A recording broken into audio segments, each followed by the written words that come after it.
দাস প্রথা বিলুপ্ত করার একটি উপায় ছিল, আর তা হলো যেই উৎস হতে দাস সৃষ্টি হচ্ছে তা বন্ধ করে দেয়া এবং বিদ্যমান ব্যবস্থার অধীনে যে সকল দাস দাসী আছে তাদের মুক্তির জন্য একটি যথাযথ বিধান জারি করা।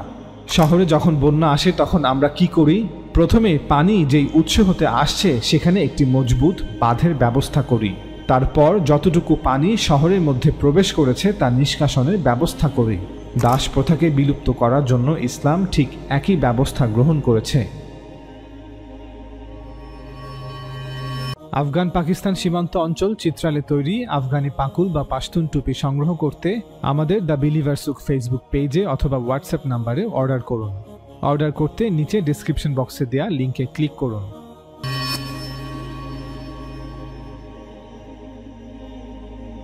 ইসলামকে মিথ্যা প্রমাণ করার জন্য বর্তমানে কিছু খ্রিস্টান মিশনারি, নাস্তিক এবং ইসলাম বিদ্বেষীদের অন্যতম প্রধান একটি হাতিয়ার হলো ইসলামকে দাস প্রথার সাথে যুক্ত করে দেয়া। ভিডিও শুরুতেই আমরা সবাই এটা জেনে নেই যে দাস প্রথা ইসলামের তালিমাত বা শিক্ষার অংশ নয়। আল্লাহ রাসূল সাল্লাল্লাহু আলাইহি ওয়াসাল্লামের আগমনের 1000 বছর পূর্ব হতেই দুনিয়াতে এই মুসিবত উপস্থিত ছিল। তবে আল্লাহ তাআলার শুকরিয়া যে বর্তমান বিশ্বে দাস প্রথা শেষ হয়ে গিয়েছে এবং আমরা সকলে এই অভিশাপ হতে মুক্তি পেয়েছি। ইসলাম সম্পর্কে অন্যান্য অনেক ভুল ধারণার মধ্যে একটি হচ্ছে যে ইসলাম দাস প্রথাকে অনুমোদন দেয় এবং সে তার অনুসারীদের দাসীদের সাথে বিবাহ বহির্ভূত সম্পর্ক স্থাপনের অনুমতিও দেয়। আমরা দৃঢ়ভাবে নিশ্চিত করছি যে ইসলামের সাথে দাস প্রথা এবং উপপত্নী এই ধারণার সামান্যতম যোগসূত্র নেই। বিপরীতে ইসলাম এই অভিশপ্ত অনুশীলনকে সম্পূর্ণরূপে নিষিদ্ধ করেছে। কিভাবে একজন মানুষ আরেকজন মানুষের মালিক হতে পারে এবং কিভাবে দাস প্রথা পৃথিবীতে অস্তিত্বে এলো, আমাদের সকলের এই বিষয়ে স্পষ্ট ধারণা থাকা প্রয়োজন। আদম আলাইহিস সালামের সময়কাল হতে পৃথিবীতে মানুষের উপর 3টি যুগ অতিক্রম করেছে। 1. গোত্রতান্ত্রিক সমাজ ব্যবস্থার যুগ, যেখানে মানুষ বিভিন্ন গোত্রে বিভক্ত হয়ে বসবাস করত এবং গোত্র প্রধানরাই সকল বিষয়ে সিদ্ধান্ত নিত। এই ব্যবস্থায় বংশীয় ও আত্মীয়তার সম্পর্ককে খুবই গুরুত্বপূর্ণ মনে করা হতো। উক্ত সমাজে কেবল গোত্রীয় ঐক্যের সুদৃঢ় বন্ধনের উপর নির্ভর করেই মানুষকে টিকে থাকতে হতো। 2. রাজ্য এবং সাম্রাজ্যের যুগ, যেখানে মানুষ একক ক্ষমতাধর কোনো রাজবংশ, রাজা বা সম্রাট দ্বারা শাসিত হতো। এই ব্যবস্থায় রাজা একটি বিস্তৃত ভূখণ্ডের মালিক ছিল এবং সে একাই সকল বিষয়ে সিদ্ধান্ত নিত। 3.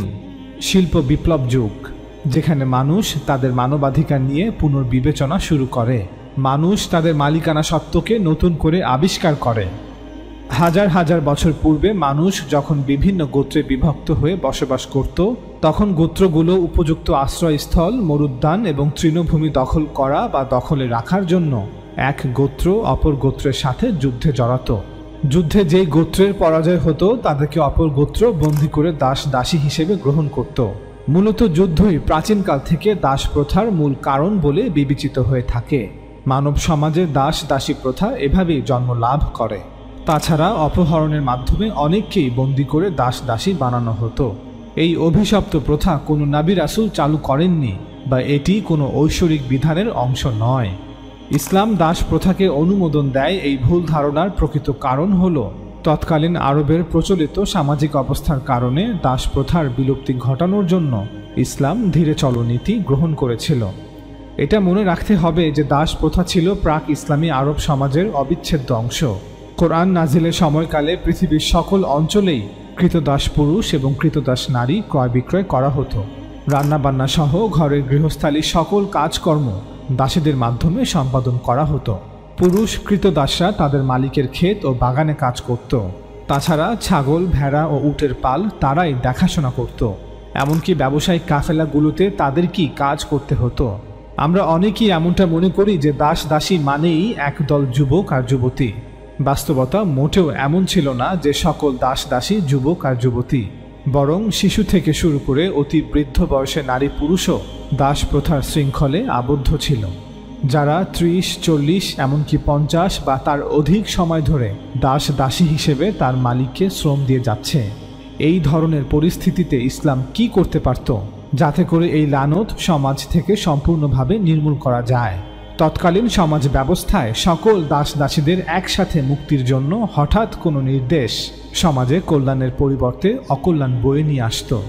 দাস প্রথা নিষেধাজ্ঞার তাৎক্ষণিক আদেশ ব্যাপক সামাজিক ও অর্থনৈতিক সমস্যার সৃষ্টি করত। হাজার হাজার দাস দাসীদের একসাথে মুক্তির নির্দেশ জারি করার সঙ্গে সঙ্গে তারা আশ্রয়হীন হয়ে পড়ত। ছোট একটি ইসলামী রাষ্ট্রের পক্ষে এই বিপুল সংখ্যক দাস দাসীদের ভরণ পোষণের দায়িত্ব নেওয়া অসম্ভব ছিল, যারা অন্যথায় এতদিন বিভিন্ন পরিবারের উপর নির্ভরশীল ছিল। এছাড়াও বাইতুল মাল বা জাতীয় কোষাগার তাদের সকলকে স্থায়ী ভিত্তিতে আশ্রয় প্রদান করার মতো অবস্থানে ছিল না। তাদের মধ্যে একটি বড় সংখ্যক ছিল বয়স্ক এবং যারা নিজেদের ভরণ পোষণে অক্ষম। তাদের জন্য একমাত্র বিকল্প অবশিষ্ট ছিল যে তারা সমাজের জন্য অর্থনৈতিক বোঝা হয়ে উঠত। জীবিকার জন্য পুরুষরা ভিক্ষাবৃত্তির অবলম্বন করত এবং মহিলারা পতিতাবৃত্তিতে বাধ্য হতো। কারণ যেই সমাজে দাসীদের কোনো মর্যাদাই ছিল না, সেখানে কয়জন পুরুষ তাদের বিবাহের জন্য তৈরি হতো। ফলে সমাজ ব্যবস্থা সম্পূর্ণরূপে ধ্বংস হয়ে যেত। হাজার হাজার দাস দাসীদের জন্য 24 ঘন্টার মধ্যে জীবিকার বিকল্প পন্থা সন্ধান কোনো সহজ বিষয় নয়। এমনকি বর্তমান সময়ে বড় বড় শক্তিধর রাষ্ট্রগুলোর জন্য বেকারত্ব সমস্যা সমাধান করা সম্ভব হয়নি। এই পরিস্থিতিতে যেখানে দাস প্রথা আরব সমাজের অপরিহার্য উপাদানে পরিণত হয়েছিল, ইসলাম এই প্রথা বিলুপ্ত করার জন্য ধীরে চলো নীতি অবলম্বন করে। কারণ পবিত্র কোরআন নাজিলের সময়কালে গোটা পৃথিবীর অর্থনীতি দাস ব্যবস্থার উপর নির্ভরশীল ছিল। ঠিক যেমন বর্তমান বৈশ্বিক, আঞ্চলিক বা জাতীয় অর্থনীতি পুরো ব্যবস্থাই সুদ ভিত্তিক ব্যাংকিং ব্যবস্থার উপর নির্ভরশীল। তৎকালীন সমাজ ব্যবস্থায় চাইলেই মুহূর্তের মধ্যে দাস প্রথাকে নিষিদ্ধ করা সম্ভব ছিল না, ঠিক যেভাবে বর্তমান সমাজ ব্যবস্থায় চাইলেই সুদ ভিত্তিক ব্যাংকিং ব্যবস্থা মুহূর্তের মধ্যে নিষিদ্ধ করা সম্ভব নয়। প্রত্যেক বিবেকবান ব্যক্তি স্বীকার করবেন যে আজ যদি কোনো সরকার অর্থনীতিকে এই বিপদ থেকে মুক্তি দিতে চায়, তাহলে ইসলামে সম্পূর্ণ নিষেধাজ্ঞা থাকা সত্ত্বেও তাকে ধীরে চলো নীতি অবলম্বন করতে হবে।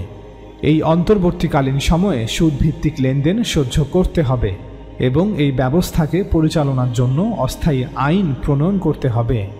একইভাবে চাইলেই অনুন্নত, স্বল্পোন্নত অথবা উন্নয়নশীল দেশগুলোতে শিশু শ্রম মুহূর্তের মধ্যে নিষিদ্ধ করা সম্ভব নয়। কেননা লক্ষ লক্ষ পরিবার এবং কোটি কোটি মানুষের ভরণ পোষণ আংশিক অথবা সম্পূর্ণ শিশু শ্রমের উপর নির্ভরশীল।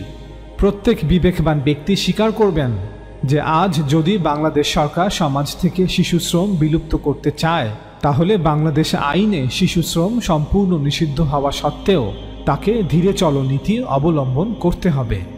এই অন্তর্বর্তীকালীন সময়ে শিশু শ্রমকে আমাদের সকলের সহ্য করতে হবে।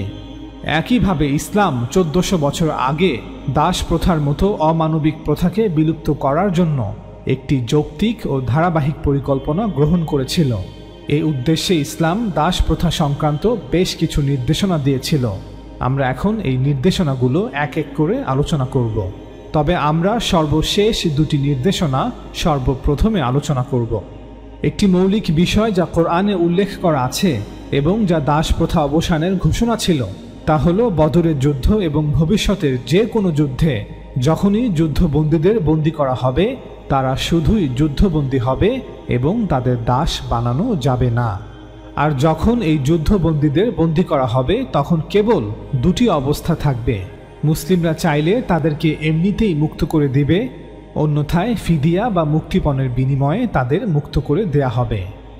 বদরের যুদ্ধের পূর্ব মুহূর্তে আল্লাহ তাআলা রাসূল সাল্লাল্লাহু আলাইহি ওয়াসাল্লামের কাছে এই আয়াত নাজিল করে মুসলিমদের সাধারণভাবে জানিয়ে দেন, অতএব তোমরা যখন কাফিরদের সাথে যুদ্ধে অবতীর্ণ হও, তখন তাদের ঘাড়ে আঘাত করো, যাতে তারা মৃত্যুর স্বাদ আস্বাদন করে। পরিশেষে তোমরা যখন তাদেরকে সম্পূর্ণভাবে পরাস্ত করবে, তখন তাদেরকে শক্তভাবে বেঁধে ফেলো, অর্থাৎ তাদেরকে যুদ্ধবন্দী হিসেবে পাকড়াও করো। তারপর হয় অনুগ্রহ করে ছেড়ে দাও, না হয় মুক্তিপণ আদায় করে ছেড়ে দাও। সূরা মুহাম্মদ আয়াত 4। বদরের যুদ্ধের পূর্বে যখন কোরআন এইভাবে যুদ্ধবন্দীদের বিষয়ে নির্দেশ দিয়েছে, তখন যুদ্ধবন্দীদের দাস বানানো অথবা তাদের হত্যা করার প্রথা চিরতরে বিলুপ্ত হয়ে গিয়েছে। তবে হ্যাঁ, সুনির্দিষ্ট অপরাধে অপরাধী যুদ্ধবন্দীদের বিভিন্ন সময় মৃত্যুদণ্ডের মতো শাস্তি দেয়া হয়েছিল। মনে রাখবেন, এই শাস্তি এজন্য দেয়া হয়নি যে সে যুদ্ধবন্দী ছিল, বরং উক্ত ব্যক্তি একটি নির্দিষ্ট অপরাধে অপরাধী ছিল। সুতরাং এই আয়াত থেকে পরিষ্কার যে যুদ্ধবন্দীদের বিষয়ে সাধারণ আইন হলো তাদের হত্যা করা যাবে না বা দাস বানানো যাবে না, তবে তাদের অনির্দিষ্ট কালের জন্য বন্দী রাখা যাবে। আর তাদের মুক্ত করে দিতে চাইলে অনুগ্রহ করে অথবা মুক্তিপণের বিনিময়ে ছেড়ে দেয়া যাবে। মুক্তিপণ গ্রহণের 3টি পন্থা আছে। 1. অর্থের বিনিময়ে মুক্তি দেয়া। 2. মুক্তিদানের শর্ত হিসেবে বিশেষ কোনো সেবা গ্রহণ করার পর মুক্তি দেয়া। 3. শত্রুদের হাতে বন্দী নিজের লোকদের সাথে বিনিময় করা। এসব নানাবিধ পন্থা অনুসারে নবী সাল্লাল্লাহু আলাইহি ওয়াসাল্লাম ও সাহাবায়ে কেরাম বিভিন্ন সময়ে সুযোগ মতো আমল করেছেন। এভাবে আল্লাহ তাআলা দাস প্রথা বিলুপ্ত করে দিয়েছেন, কারণ যে পরিস্থিতি দাস প্রথার জন্ম দেয়, অর্থাৎ যুদ্ধে বন্দীদেরকে দাস বানানো, তাদের সম্পর্কে অত্যন্ত সুস্পষ্টভাবে পবিত্র কোরআনে হুকুম দেওয়া হয়েছে।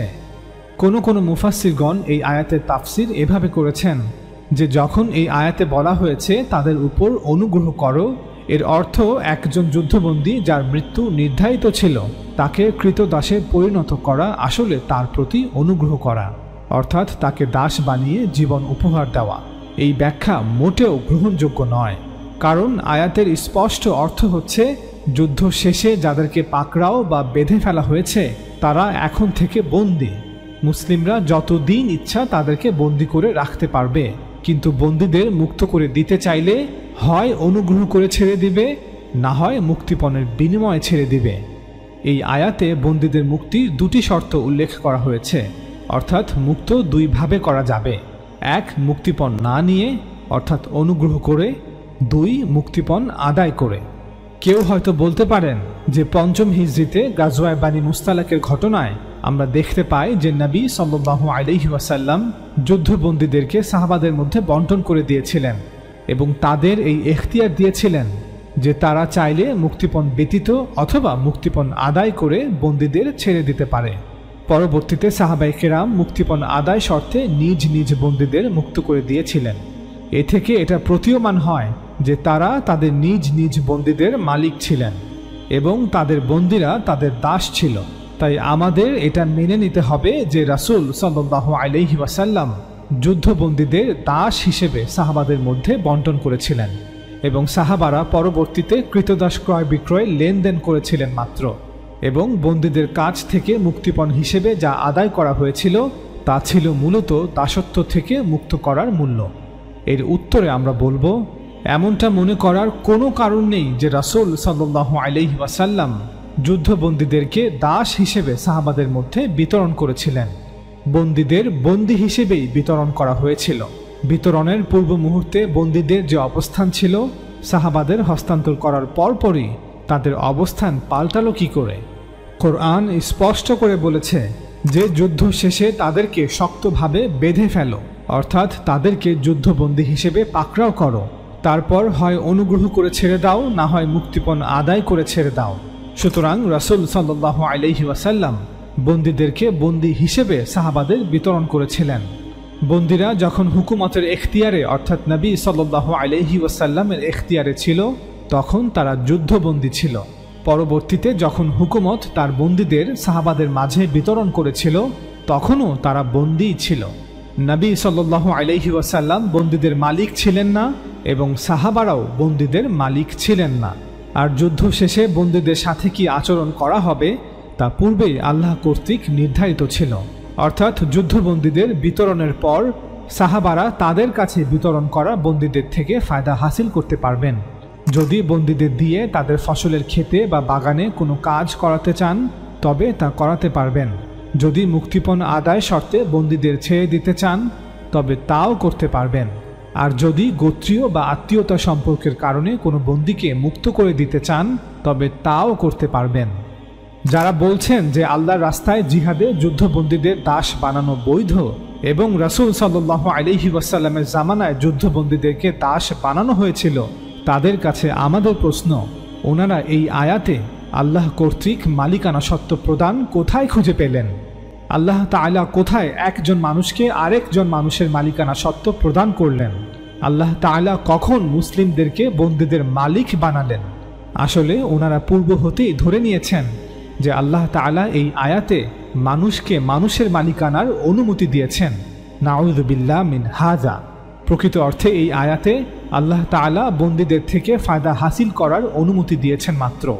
এই আয়াতে এমনটা বলা হয়নি যে মুসলিমদের জন্য যুদ্ধবন্দী রাখা জায়েজ নয়, তাই মুসলিমরা তাদের যুদ্ধবন্দীদের মুক্ত করে দিতে বাধ্য থাকবে, এখন অনুগ্রহ করে হোক অথবা মুক্তিপণের বিনিময়ে হোক।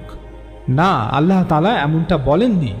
তিনি বলেছেন যুদ্ধবন্দীরা যুদ্ধবন্দীই থাকবে যতক্ষণ না তাদের মুক্ত করে দেয়া হচ্ছে। এখন মুসলিমরা চাইলে তাদের নিজ নিজ বন্দীকে সারা জীবনের জন্য বন্দী রাখতে পারে, অথবা 5 বছর, 10 বছর, 20 বছরের জন্য বন্দী রাখতে পারে, এবং এই পুরো সময়টাতে একজন মুসলিম চাইলে তার বন্দী থেকে ফায়দাও হাসিল করতে পারে।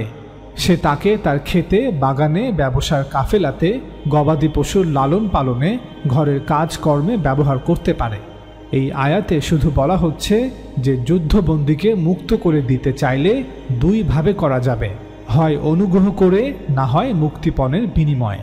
অতএব কারণে এই আয়াত থেকে এটা স্পষ্টভাবে প্রতীয়মান হয় যে যুদ্ধবন্দীদের এখন থেকে হত্যা করা যাবে না কোনো নির্দিষ্ট হত্যাযোগ্য অপরাধ ব্যতীত, এবং যুদ্ধবন্দীদের দাস বানানোও যাবে না। নবী সাল্লাল্লাহু আলাইহি ওয়াসাল্লাম সূরা মুহাম্মাদে উল্লেখিত আল্লাহ তাআলার এই নির্দেশ কিভাবে পালন করেছিলেন তা ইসলামের ইতিহাসের একটি সোনালী অধ্যায়, এবং আমরা এখন সংক্ষেপে কিছু উল্লেখযোগ্য ঘটনা বর্ণনা করব। বদরের যুদ্ধে কোরাইশদের সাথে প্রথম সংঘর্ষে প্রায় 70 জন কোরাইশি সেনা বিজয়ী মুসলিম সেনাবাহিনীর হাতে বন্দী হয়েছিল। এই বন্দীদের বেশিরভাগই মুক্তিপণের বিনিময়ে মুক্ত হয়েছিল, আর যারা মুক্তিপণের অর্থের ব্যবস্থা করতে পারেনি তাদের সুযোগ দেওয়া হয়েছিল যে তারা আনসার গোত্রের নির্দিষ্ট সংখ্যক ছেলে মেয়েকে কিভাবে লিখতে ও পড়তে হয় তা শিক্ষা দিবে। এর বিনিময়ে তাদের মুক্ত করে দেয়া হবে, এটাই হবে তাদের মুক্তিপণ। আর ঠিক এমনটাই ঘটেছিল। বানি মুস্তালিকের যুদ্ধে মুসলিমরা অনেক বন্দীদের যুদ্ধক্ষেত্রেই অনুগ্রহ করে মুক্ত করে দেয়, আবার অনেককে মুক্তিপণের বিনিময়ে মুক্ত করা হয়। নবী সাল্লাল্লাহু আলাইহি ওয়াসাল্লাম অবশিষ্ট বন্দীদের মদিনায় নিয়ে আসেন এবং তাদেরকে সাহাবীদের মধ্যে বন্টন করে দেন। বন্দীদের মধ্যে গোত্রপ্রধানের কন্যা সাইয়েদা জুওয়াইরিয়াও ছিলেন। তার বাবা মুক্তিপণ হিসেবে কিছু উট নিয়ে আসেন। নবী সাল্লাল্লাহু আলাইহি ওয়াসাল্লাম তার বাড়িতে লুকিয়ে রাখা 2টি উৎকৃষ্ট জাতের উট সম্পর্কে জিজ্ঞাসা করলেন। এই প্রশ্ন তাকে বিস্মিত করেছিল, কারণ নবী সাল্লাল্লাহু আলাইহি ওয়াসাল্লাম সেই উট 2টি সম্পর্কে জানবেন এর কোনো উপায় ছিল না। ফলে তিনি রাসূল সাল্লাল্লাহু আলাইহি ওয়াসাল্লামের উপর বিশ্বাস স্থাপন করেছিলেন। পরবর্তীতে সাইয়েদা জুওয়াইরিয়াও ঈমান গ্রহণ করেন। নবী সাল্লাল্লাহু আলাইহি ওয়াসাল্লাম তাকে বিবাহের জন্য প্রস্তাব করলে তার পিতা সম্মত হন। এক পর্যায়ে বিয়ের সকল আনুষ্ঠানিকতা সম্পন্ন হয়। এই বিবাহের ফলে সমস্ত যুদ্ধবন্দীদের মুসলিম সৈন্যরা মুক্ত করে দিয়েছিল, যেহেতু তারা মনে করেছিল যে নবীর শ্বশুরবাড়ির লোকেদের বা সেই গোত্রের লোকেদের এমন আনন্দের সময় বন্দী করে রাখা বেমানান। হুনাইনের যুদ্ধে হাজার হাজার বন্দী মুসলিম বাহিনীর হাতে বন্দী হয়। রাসূল সাল্লাল্লাহু আলাইহি ওয়াসাল্লাম অনেক দিন অপেক্ষা করেছিলেন যাতে তাদের লোকেরা এসে তাদের মুক্ত করে নিয়ে যায়, কিন্তু তারা না আসায় রাসূল সাল্লাল্লাহু আলাইহি ওয়াসাল্লাম মদিনায় ফিরে এসে সৈন্যদের মধ্যে বন্দীদের ভাগ করে দেন। অনেক দিন পর তাদের লোকেরা এসে রাসূল সাল্লাল্লাহু আলাইহি ওয়াসাল্লামের সাথে দেখা করলে নবী সাল্লাল্লাহু আলাইহি ওয়াসাল্লাম বলেন তার নিজের অংশের বন্দীদের ফিরিয়ে দিতে তার কোনো আপত্তি নেই, তবে অন্যান্য গোত্রের ব্যাপারে তিনি কেবল তাদের কাছে আবেদন করতে পারেন যাতে তারাও তাদের বন্দীদের ফিরিয়ে দেয়। পরবর্তীকালে প্রায় সকলে তাদের বন্দীদের মুক্ত করে দিতে রাজি হয়, যখন তিনি সাল্লাল্লাহু আলাইহি ওয়াসাল্লাম যুদ্ধে প্রাপ্ত গনিমত থেকে প্রতিটি বন্দীর জন্য 6টি করে উট প্রদান করার প্রতিশ্রুতি দেন। সকল যুদ্ধে মুসলিমরা তাদের হাতে বন্দী যুদ্ধবন্দীদের অনুগ্রহ করে অথবা মুক্তিপণের বিনিময়ে মুক্ত করে দিয়েছিলেন। এইভাবে নবী সাল্লাল্লাহু আলাইহি ওয়াসাল্লাম তার পুরো শাসন আমল জুড়ে যুদ্ধবন্দীদের বিষয়ে কোরআনের এই নির্দেশ অনুসরণ করেছেন। তোমরা যখন তাদেরকে সম্পূর্ণভাবে পরাস্ত করবে তখন তাদেরকে শক্তভাবে বেঁধে ফেলো, তারপর হয় অনুগ্রহ করে ছেড়ে দাও, না হয় মুক্তিপণ আদায় করে ছেড়ে দাও। নবী সাল্লাল্লাহু আলাইহি ওয়াসাল্লামের জীবনে একটি মাত্র ঘটনা রয়েছে যা যুদ্ধবন্দীদের বিষয়ে আল্লাহ তাআলার বিধান সম্পর্কে ভুল ধারণার জন্ম দেয়। সেটি ছিল বানু কুরাইজা নামক একটি ইহুদি গোত্রের সাথে যুদ্ধ, যেখানে পুরুষ বন্দীদের মৃত্যুদণ্ড কার্যকর করা হয়েছিল এবং নারী ও শিশুদের দাস বানানো হয়েছিল। আল্লাহ তাআলা বলেন, আর আল্লাহ কাফিরদেরকে অর্থাৎ কুরাইশের মুশরিকদেরকে ক্রুদ্ধাবস্থায় ফিরিয়ে দিলেন, তারা কোনো কল্যাণ লাভ করেনি। আর যুদ্ধে মুমিনদের জন্য আল্লাহই যথেষ্ট, আর আল্লাহ সর্বশক্তিমান প্রবল পরাক্রমশালী। আর যুদ্ধ শেষে আহলে কিতাবদের মধ্যে যারা তাদেরকে অর্থাৎ কুরাইশের মুশরিকদেরকে সাহায্য করেছিল, তাদেরকে আল্লাহ তাদের দুর্গ হতে অবতরণ করালেন এবং তাদের অন্তরে ভীতি সঞ্চার করলেন। অতঃপর তোমরা তাদের কতককে হত্যা করেছ আর কতককে করেছ বন্দী। আর আল্লাহ তোমাদেরকে অধিকারী করলেন তাদের ভূমি, ঘরবাড়ি ও ধন সম্পদের। সূরা আহজাব আয়াত 25-27। এই পুরো ঘটনাটি ইতিহাসের কিতাবগুলো হতে বিশ্লেষণ করলে দেখা যায় যে কোরাইশের সাথে অনুষ্ঠিত খন্দকের যুদ্ধে মদিনার একটি ইহুদি গোত্র বনু কোরাইজা যুদ্ধকালীন সময়ে মুসলিমদের সাথে করা নিরাপত্তা চুক্তি ভঙ্গ করে। তাদের এই বিশ্বাসঘাতকতার জন্য মুসলিম বাহিনী যুদ্ধ শেষে প্রায় 25 দিন তাদের দুর্গ ঘেরাও করে রেখেছিল।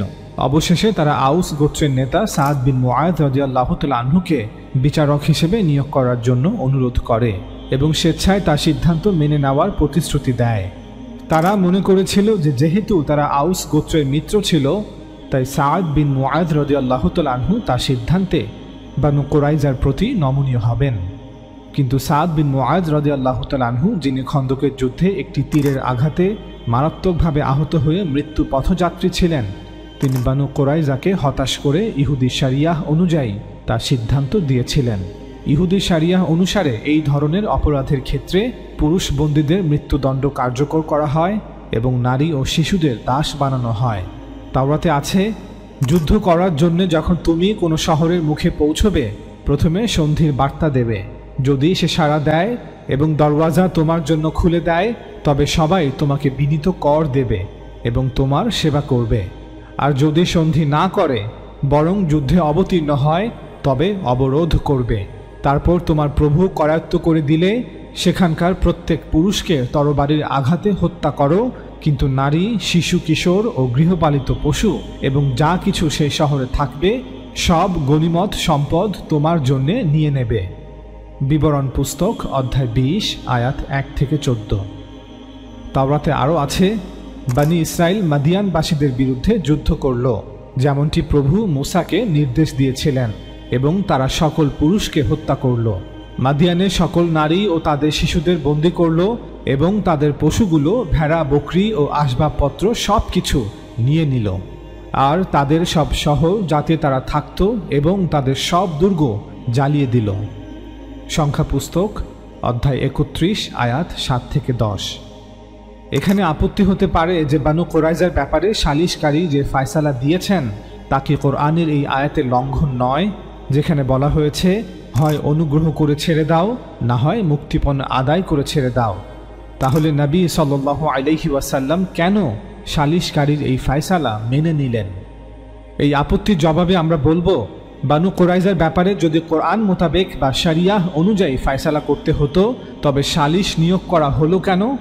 যদি রাসূল সাল্লাল্লাহু আলাইহি ওয়াসাল্লাম কোরআনের বিধান অনুযায়ী ফয়সালা করতে চাইতেন, তবে তো একজন সালিশকারী নিয়োগের সিদ্ধান্ত গ্রহণ করতেন না।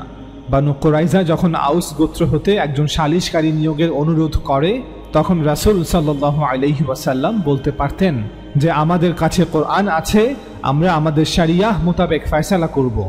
না, বরং আল্লাহ তাআলার উপদেশ এবং রাসূল সাল্লাল্লাহু আলাইহি ওয়াসাল্লামের শিক্ষা হলো, যখন অন্য সম্প্রদায়ের সাথে মুসলিমরা কোনো বিষয়ে সমঝোতায় আসতে চায় বা অন্য সম্প্রদায়ের উপর সিদ্ধান্ত নিতে চায়, তখন আমাদের জন্য এটা বাধ্যতামূলক নয় যে আমরা তাদের উপর কোরআনের বিধান চাপিয়ে দিব, বরং উভয় পক্ষের সমঝোতার ভিত্তিতে একটি সিদ্ধান্তে পৌঁছানোই রাসূল সাল্লাল্লাহু আলাইহি ওয়াসাল্লামের শিক্ষা। অতএব কারণে বানু কুরাইজার ক্ষেত্রে নবী সাল্লাল্লাহু আলাইহি ওয়াসাল্লাম তাদের অনুরোধ মেনে নিয়েছিলেন। যদিও ফাতেহ হিসেবে রাসূল সাল্লাল্লাহু আলাইহি ওয়াসাল্লাম তার শরিয়াহ মোতাবেক ফয়সালা করার অধিকার রাখতেন, পরবর্তীতে সালিশকারী ফয়সালা করতে গিয়ে বলেছেন যে আমি তাওরাত অনুযায়ী সিদ্ধান্ত দিয়েছি। দ্বিতীয়ত, কোরআন এবং ইতিহাসের কিতাব হতে এটাও জানা যায় যে বানু কুরাইজা তখন কঠোর শাস্তির যোগ্য ছিল, কারণ যখন 12,000 সেনাবাহিনী মাত্র কয়েক হাজার লোকের মুসলিম বসতিকে সমূলে ধ্বংস করার জন্য মদিনা শহর ঘিরে রেখেছিল বানু কুরাইজা। সেই নাজুক পরিস্থিতিতে মুসলিমদের শত্রু কুরাইশের মুশরিকদের সাথে ষড়যন্ত্র করেছিল এবং তাদের সাহায্য করেছিল। বানু কুরাইজার সাহায্যের বিষয়টি আল্লাহ তাআলা পবিত্র কোরআনে উল্লেখ করেছেন। মদিনায় বসবাস করেও মদিনার নিরাপত্তা চুক্তি ভঙ্গ করে বিদ্রোহ করেছিল এবং মুসলিমদের সাথে বিশ্বাসঘাতকতা করেছিল। তাদের এই ষড়যন্ত্র সফল হলে সকল মুসলিম নারী পুরুষ গণহত্যার শিকার হতো। মুসলমানদের বেঁচে থাকাই দুষ্কর হয়ে যেত। আমাদের সকলকে এটা মনে রাখতে হবে যে তাদের অপরাধ ছিল রাষ্ট্রের সঙ্গে বিশ্বাসঘাতকতা, এবং তাও একটি অবরোধের মধ্যবর্তী সময়ে, যেখানে শহরের সকলের জীবন নাশের হুমকি ছিল। এই সকল কারণে কোরআন অনুযায়ী বানু কুরাইজা ফাসাদ ফিল আরদের অপরাধে অপরাধী ছিল। তাই তাদেরকে শুধুমাত্র যুদ্ধবন্দী হিসেবে বিবেচনা করতে হবে। রাসূল সাল্লাল্লাহু আলাইহি ওয়াসাল্লামের জন্য এমনটা বাধ্যতামূলক ছিল না। যদি রাসূল সাল্লাল্লাহু আলাইহি ওয়াসাল্লাম প্রথম পর্যায়েই তাদের দুর্গে লাগাতার আক্রমণ করতেন, তাদের কোনো কথা না শোনা হতো এবং আক্রমণের মাধ্যমে তখনই সকল পুরুষদের কতল করা হতো, মুসলমানদের প্রেক্ষাপটে এ কাজের পূর্ণ বৈধতা তাদের বিদ্যমান ছিল। আমাদের মনে রাখতে হবে যে এটি একটি যুদ্ধ অভিযান ছিল। সুতরাং সূরা মুহাম্মাদের ৪ নং আয়াত অনুযায়ী সাধারণভাবে যুদ্ধবন্দীদের এখন থেকে দাস বানানো যাবে না এবং তাদের হত্যা করাও যাবে না, তবে কোনো নির্দিষ্ট হত্যাযোগ্য অপরাধ ব্যতীত, অর্থাৎ কেবল নির্দিষ্ট অপরাধে অপরাধী যুদ্ধবন্দীদের হত্যা করা যাবে। উদাহরণস্বরূপ, বদর যুদ্ধের বন্দীদের মধ্য থেকে রাসূল সাল্লাল্লাহু আলাইহি ওয়াসাল্লাম শুধু উকবা ইবনে আবি মুআইদ এবং নাদর ইবনে হারিসকে হত্যা করেছিলেন। খাইবার যুদ্ধের বন্দীদের মধ্যে শুধু কিনানা ইবনে আবি হুকাইককে হত্যা করা হয়েছিল, কারণ সে বিশ্বাসঘাতকতা করেছিল। মক্কা বিজয়ের পরে সমস্ত মক্কাবাসীর মধ্য থেকে শুধু কয়েকজন নির্দিষ্ট ব্যক্তি সম্পর্কে রাসূলুল্লাহ নির্দেশ দিয়েছিলেন যে তাদের মধ্যে যেই বন্দী হবে তাকেই হত্যা করতে হবে, কারণ তারা নির্দিষ্ট অপরাধে অপরাধী ছিল। এই কয়েকটি ব্যতিক্রম ছাড়া কোনো যুদ্ধবন্দী হত্যা করা কখনো নবী সাল্লাল্লাহু আলাইহি ওয়াসাল্লামের কর্মনীতি ছিল না। আর খোলাফায়ে রাশিদিনদের কর্মধারাও এরূপ ছিল। তাদের শাসন যুগেও যুদ্ধবন্দীদের হত্যা করার দৃষ্টান্ত খুব কমই দেখা যায়, আর দু একটি দৃষ্টান্ত থাকলেও নির্দিষ্ট কোনো কারণে তাদের হত্যা করা হয়েছিল, কেবল যুদ্ধবন্দী হবার কারণে নয়। তাছাড়া অনেকে সূরা আনফালের ৬৭ নং আয়াত উল্লেখ করে প্রমাণ করার চেষ্টা করেন যে যুদ্ধবন্দীদের যুদ্ধবন্দী হিসেবে হত্যা করা ইসলামে বৈধ। এমনকি তারা এটাও বলেন যে বদর যুদ্ধের সময় বন্দীদের হত্যা না করে মুক্তিপণের বিনিময়ে তাদের মুক্তি দিয়ে দেওয়ার জন্য আল্লাহ তাআলা নাকি রাসূল সাল্লাল্লাহু আলাইহি ওয়াসাল্লাম এবং সাহাবাদের তিরস্কার করেছেন। এই মিথ্যা অভিযোগের জবাব দেওয়ার আগে চলুন প্রথমেই সূরা আনফালের ৬৭ নং আয়াতটি আপনাদের পড়ে শোনাই। তবে আমরা প্রথমে ভুল অনুবাদটি আপনাদের পড়ে শোনাব। অনুবাদের ভুলগুলো এক এক করে আপনাদের সামনে তুলে ধরব, তারপর সঠিক অনুবাদটি আপনাদের পড়ে শোনাব। আল্লাহ তাআলা বলেন, কোনো নবীর জন্য এটা সঙ্গত নয় যে তার নিকট যুদ্ধবন্দী থাকবে যতক্ষণ না তিনি জমিনে তাদের রক্ত প্রবাহিত করেন। হে ঈমানদাররা, তোমরা কামনা করো পার্থিব সম্পদ, আর তোমরা জেনে রাখো আল্লাহ পরাক্রমশালী প্রজ্ঞাময়। সূরা আনফাল আয়াত ৬৭ নং আয়াতের এরকম অনুবাদের সপক্ষে মুফাসসিরগণ একটি হাদিস বর্ণনা করেছেন যে বদরের যুদ্ধে কুরাইশদের যেসব লোক বন্দী হয় তাদের সাথে কেমন ব্যবহার করা হবে এ নিয়ে পরবর্তীতে যুদ্ধ শেষে সাহাবাদের মাঝে পরামর্শ হয়। রাসূল সাল্লাল্লাহু আলাইহি ওয়াসাল্লাম সাহাবাদের উদ্দেশ্যে বলেন, আল্লাহ তাআলা এই বন্দীদের তোমাদের অধিকারে দিয়েছেন, বলো তোমাদের কি ইচ্ছা। ওমর রাদিয়াল্লাহু তাআলা আনহু বলেন, তাদের হত্যা করা হোক। আবু বকর রাদিয়াল্লাহু তাআলা আনহু পরামর্শ দেন, ফিদিয়া অর্থাৎ মুক্তিপণ নিয়ে তাদের ছেড়ে দেয়া হোক। নবী সাল্লাল্লাহু আলাইহি ওয়াসাল্লাম আবু বকর রাদিয়াল্লাহু তাআলা আনহুর মত গ্রহণ করেন এবং মুক্তিপণ নিয়ে সকলকেই মুক্ত করে দেন। এর ফলে মহান আল্লাহ তিরস্কার করে ও অসন্তোষ প্রকাশ করে এই আয়াত নাজিল করেছেন। কোনো নবীর জন্য সঙ্গত নয় যে তার নিকট যুদ্ধবন্দী থাকবে যতক্ষণ না তিনি জমিনে তাদের রক্ত প্রবাহিত করেন। হে ঈমানদাররা, তোমরা কামনা করো পার্থিব সম্পদ এবং আল্লাহ চান আখিরাত, আর জেনে রাখো আল্লাহ পরাক্রমশালী প্রজ্ঞাময়। এই ভুল অনুবাদ এবং এই মিথ্যা হাদিস অনুযায়ী রাসূল সাল্লাল্লাহু আলাইহি ওয়াসাল্লাম এবং সাহাবারা জানতেন না যে বদর যুদ্ধে কুরাইশদের পরাজিত করার পর যুদ্ধবন্দীদের সাথে তাদের কি আচরণ করতে হবে।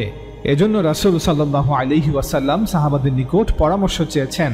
অথচ বদর যুদ্ধ সংঘটিত হওয়ার পূর্ব মুহূর্তে আল্লাহ তাআলা আয়াত নাজিল করে বলে দিয়েছেন যে মুসলিমদের এই যুদ্ধ শেষে কি করতে হবে। আল্লাহ তাআলা সূরা মুহাম্মাদে বলেন, তোমরা যখন কাফিরদের সাথে যুদ্ধে অবতীর্ণ হও তখন তাদের ঘাড়ে আঘাত করো যাতে তারা মৃত্যুর স্বাদ আস্বাদন করে। পরিশেষে তোমরা যখন তাদেরকে সম্পূর্ণভাবে পরাস্ত করবে, অর্থাৎ তোমরা যুদ্ধে জয়ী হবে, তখন তাদেরকে শক্তভাবে বেঁধে ফেলো, অর্থাৎ যাদের নাগালে পাও তাদের যুদ্ধবন্দী হিসেবে পাকড়াও করো। তারপর হয় অনুগ্রহ করে ছেড়ে দাও, না হয় মুক্তিপণ আদায় করে ছেড়ে দাও। সূরা মুহাম্মদ আয়াত 4। আয়াতের শব্দাবলী থেকে এই কথা স্পষ্ট জানা যায় যে আয়াতটি বদর যুদ্ধের নির্দেশ আসার পর এবং প্রকৃত যুদ্ধ শুরু হওয়ার পূর্বে নাজিল হয়েছিল। তোমরা যখন কাফিরদের সাথে যুদ্ধে অবতীর্ণ হও, এই বাক্যটিও ইঙ্গিত দেয় যে তখনও মোকাবিলা হয়নি, বরং মোকাবিলা হলে কি করতে হবে সে সম্পর্কে পূর্বান্নেই দিক নির্দেশনা দেয়া হচ্ছে। আল্লাহ তাআলা স্পষ্টভাবে রাসূল সাল্লাল্লাহু আলাইহি ওয়াসাল্লাম এবং সাহাবাদের জানিয়ে দিয়েছেন যে যুদ্ধে আটক হওয়া যুদ্ধবন্দীদের মুসলিমরা মুক্ত করে দিতে চাইলে অনুগ্রহ করে, অর্থাৎ মুক্তিপণ না নিয়ে অথবা মুক্তিপণের বিনিময়ে মুক্ত করে দিতে পারবে। তাহলে যে বিষয়ে আল্লাহ তাআলা নিজেই তার বিধান জানিয়ে দিয়েছেন সে বিষয়ে কেন রাসূল সাল্লাল্লাহু আলাইহি ওয়াসাল্লাম আবু বকর, ওমর রাদিয়াল্লাহু তাআলা আনহু অথবা অন্যান্য সাহাবা হতে পরামর্শ নিতে যাবেন?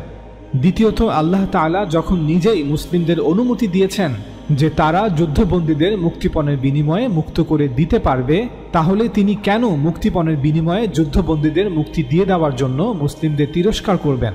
এ থেকে প্রমাণিত হয় যে মুফাসসিরগণ সূরা আনফালের ৬৭ নং আয়াত অনুবাদ করতে গিয়ে নিঃসন্দেহে ভুল করেছেন। সম্ভবত তাবি বা তাবেঈদের জামানায় মানুষ কোরআনের এই আয়াতকে ভুলভাবে ব্যাখ্যা করেছে এবং তাদের এই ভুল ব্যাখ্যার পরিপ্রেক্ষিতে একটি ভুল ইতিহাস অস্তিত্বে এসেছে, যা বিভিন্ন হাদিসের কিতাবগুলোতে পাওয়া যায়। সূরা আনফালের ৬৮ নং আয়াতটি পড়লেও এটা স্পষ্ট হয়ে যায় যে ৬৭ নং আয়াতের প্রচলিত অনুবাদটি ভুল। আল্লাহ তাআলা ৬৮ নং আয়াতে বলেন, আল্লাহর লেখন যদি পূর্বেই লেখা না হতো তাহলে হে ঈমানদাররা, তোমরা যা মুক্তিপণ হিসেবে গ্রহণ করেছ সেজন্য তোমাদের উপর মহা শাস্তি আপতিত হতো। মুফাসসিরগণ এই আয়াতের কোনো যুক্তিসঙ্গত ব্যাখ্যা দিতে পারেননি। তারা বলেন এই আয়াতে আল্লাহ তাআলা আগে ভাগেই মুসলমানদের জন্য গনিমতের মাল হালাল করে দেবার সংকল্প করেছিলেন, অর্থাৎ আল্লাহর কিতাবে প্রথম থেকেই যদি মুসলমানদের জন্য গনিমতের মাল হালাল রূপে লিপিবদ্ধ না করা হতো তাহলে মুসলমানরা যা মুক্তিপণ হিসেবে গ্রহণ করেছে সেজন্য তাদের উপর মহা শাস্তি আপতিত হতো। কেউ কেউ বলেন আল্লাহ তাআলার সুন্নত হলো শরীয়তের বিধান বর্ণনা করার পূর্বে আল্লাহ শাস্তি প্রদান করেন না, এবং এটা যদি আল্লাহর নীতি না হতো তাহলে মুসলমানরা যা মুক্তিপণ হিসেবে গ্রহণ করেছে সেজন্য তাদের উপর মহা শাস্তি আপতিত হতো। কেউ কেউ বলেন কোনো বদরি সাহাবীকে আল্লাহ তাআলা শাস্তি দিবেন না, এটা যদি আল্লাহ তাআলা পূর্বেই ফয়সালা করে না রাখতেন তাহলে মুসলমানরা যা মুক্তিপণ হিসেবে গ্রহণ করেছে সেজন্য তাদের উপর মহা শাস্তি আপতিত হতো। অর্থাৎ বিভিন্ন মুফাসসিরগণ বিভিন্নভাবে ব্যাখ্যা করেছেন। কোনো মুফাসসিরগণ বলেন যদিও মুক্তিপণ এবং গনিমতের মাল সাহাবাদের জন্য হালাল ছিল, তবে যতক্ষণ পর্যন্ত শরীয়তের বিধান প্রদানকারী ওহীর মাধ্যমে কোনো জিনিসের অনুমতি না দেয়া হয়েছে ততক্ষণ পর্যন্ত তা গ্রহণ করা জায়েজ হতে পারে না। অতএব কারণে বন্দীদের হত্যা না করে মুক্তিপণ নিয়ে মুক্তি দিয়ে দেওয়ার জন্য মুসলমানদের তিরস্কার করা হয়েছে।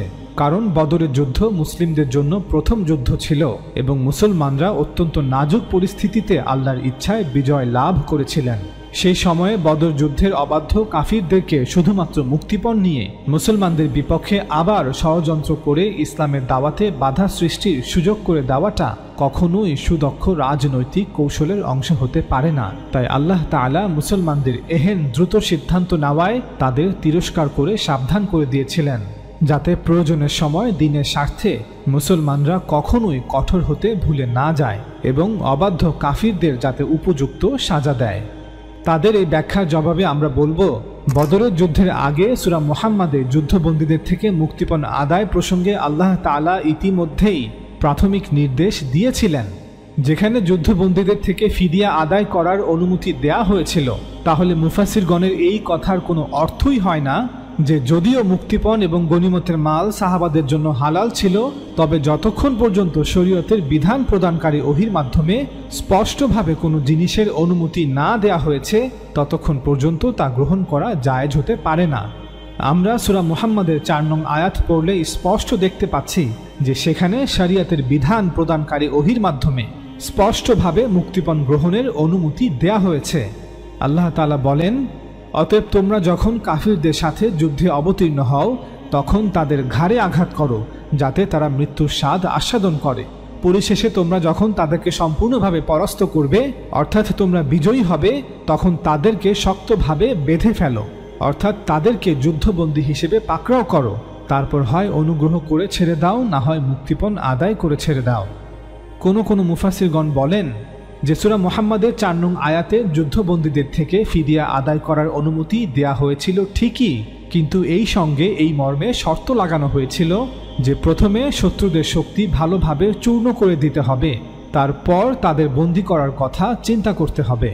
এ ফরমান অনুযায়ী মুসলমানরা বদরে যেসব যুদ্ধ অপরাধীকে বন্দী করেছিল, তারপর তাদের কাছ থেকে যেসব ফিদিয়া আদায় করেছিল, তা অনুমতি মোতাবেক ছিল ঠিকই, কিন্তু সেখানে ভুলটি ছিল এই, প্রথমে শত্রু শক্তি ভালোভাবে চূর্ণ করে দেবার যে শর্তটি রাখা হয়েছিল, তা পূর্ণ করার ব্যাপারে ত্রুটি দেখা দিয়েছিল।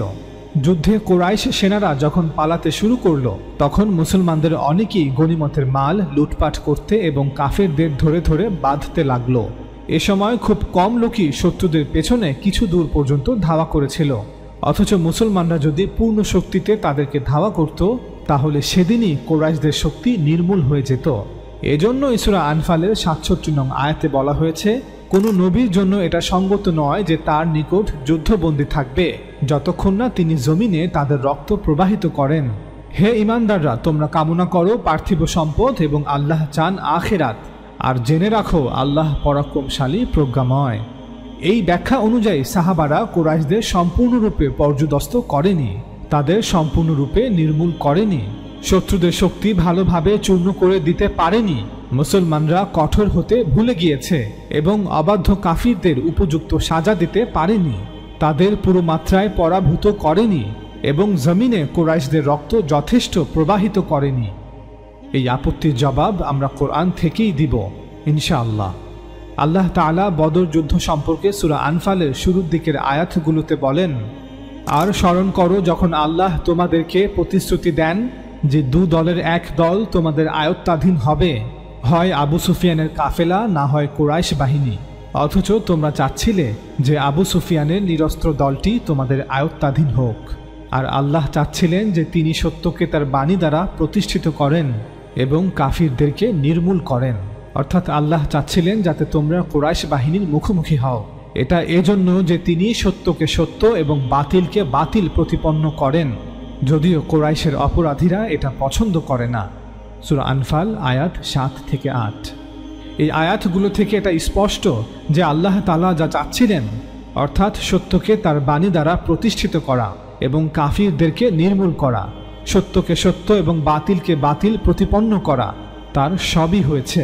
সুতরাং কেউ যদি দাবি করে যে সাহাবারা কুরাইশদের সম্পূর্ণরূপে পর্যুদস্ত করেনি, তাদের নির্মূল করেনি, শত্রুদের শক্তি ভালোভাবে চূর্ণ করে দিতে পারেনি, মুসলিমরা কঠোর হতে ভুলে গিয়েছে এবং অবাধ্য কাফিরদের উপযুক্ত সাজা দিতে পারেনি, তাদের পুরো মাত্রায় পরাভূত করেনি এবং জমিনে কুরাইশদের রক্ত যথেষ্ট প্রবাহিত করেনি, এই সকল দাবি সম্পূর্ণ মিথ্যা। আল্লাহ তাআলা সূরা আনফালে আরও বলেন, স্মরণ করো যখন তোমরা তোমাদের রবের নিকট উদ্ধার প্রার্থনা করছিলে, অতঃপর তিনি তোমাদের ডাকে সাড়া দিয়েছিলেন যে অবশ্যই আমি তোমাদের সাহায্য করব 1000 ফেরেশতাদের মাধ্যমে, যারা একের পর এক আসবে। স্মরণ করো যখন তোমার রব ফেরেশতাদের প্রতি ওহী প্রেরণ করেন যে নিশ্চয়ই আমি তোমাদের সাথে আছি, সুতরাং তোমরা মুমিনদেরকে অবিচল রাখো।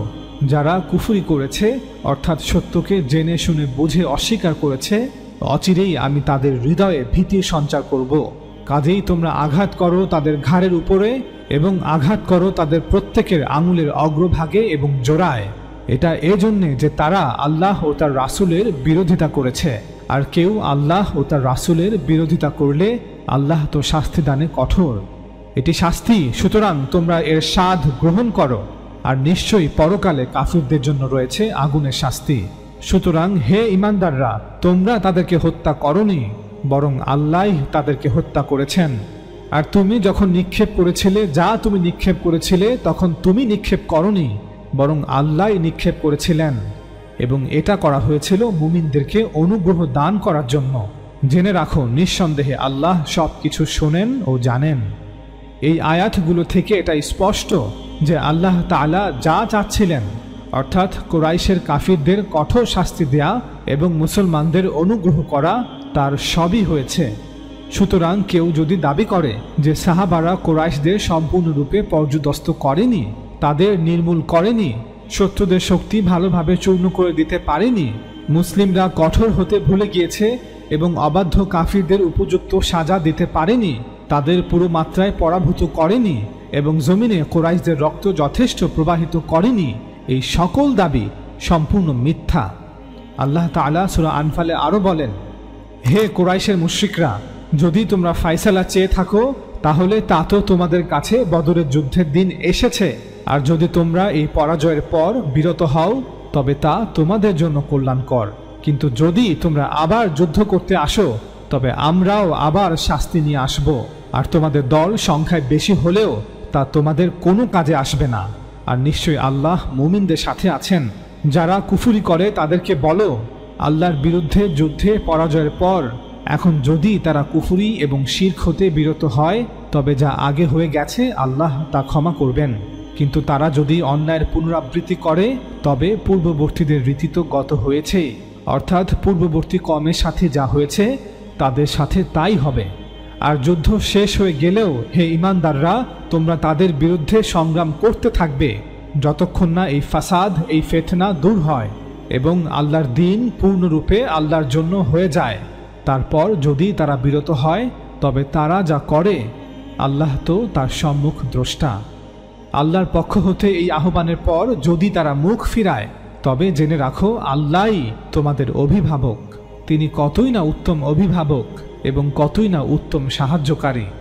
এই আয়াতগুলো থেকে এটা স্পষ্ট যে আল্লাহ তাআলা যা চাচ্ছিলেন, অর্থাৎ এই বদর প্রান্তরে কুরাইশের কাফিরদের জন্য বিচার দিবস কায়েম করা এবং তাদের শাস্তির ফায়সালা করে দেয়া, তার সবই হয়েছে। সুতরাং কেউ যদি দাবি করে যে সাহাবারা কুরাইশদের সম্পূর্ণরূপে পর্যুদস্ত করেনি, তাদের নির্মূল করেনি, শত্রুদের শক্তি ভালোভাবে চূর্ণ করে দিতে পারেনি, মুসলিমরা কঠোর হতে ভুলে গিয়েছে এবং অবাধ্য কাফিরদের উপযুক্ত সাজা দিতে পারেনি, তাদের পুরো মাত্রায় পরাভূত করেনি এবং জমিনে কুরাইশদের রক্ত যথেষ্ট প্রবাহিত করেনি, এই সকল দাবি সম্পূর্ণ মিথ্যা। তাছাড়া এই আয়াতগুলো থেকে এটাও ধারণা করা যায় যে এই আয়াতগুলো বদর যুদ্ধ শেষ হওয়ার ঠিক পরপরই নাজিল হয়নি, বরং যুদ্ধ পরবর্তী সময়ে মদিনাতে ধীরে ধীরে নাজিল হয়েছিল, যেখানে কুরাইশদেরকে আল্লাহর পক্ষ হতে বার্তা দেয়া হচ্ছে, বলা হচ্ছে যে যুদ্ধে পরাজয়ের পর যদি কুরাইশরা কুফর ও শিরক পরিহার করে তবে আল্লাহ তাদের ক্ষমা করে দিবেন। বিপরীতে যদি তারা আবার যুদ্ধ করতে আসে তবে তাদের আবার এইভাবে শাস্তি দেয়া হবে, এবং তারা যদি এইভাবে অন্যায়ের পুনরাবৃত্তি করে তবে পূর্ববর্তী অবাধ্য জাতিগুলোর ন্যায় তাদেরকেও ছাড় দেয়া হবে না।